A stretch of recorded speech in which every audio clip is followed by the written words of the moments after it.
Walang takas ang isang delivery rider sa isinagawang bypass operation ng mga otoridad sa Pantukan, Davao de Oro.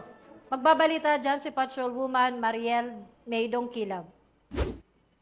Matagumpay na naaresto ang isang drug suspect sa isinagawang bypass operation ng mga operatiba ng Pantukan Municipal Police Station sa Barangay Kingking, Pantukan, Davao de Oro nitong Oktubre 24 taong kasalukuyan. Kinilala ang suspect na si alias The Boy, 27 anyos, na isang delivery rider at residente ng nasabing lugar.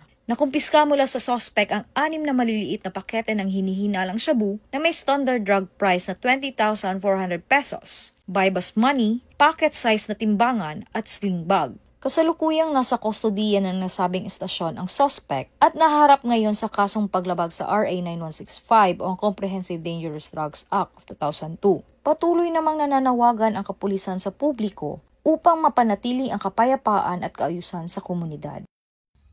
Mula dito sa Rion 11, ako ang iyong PNN correspondent, Patrolwoman Mariel Maydon Kilab, alagad ng batas, tagataguyod ng Balitang Pulis.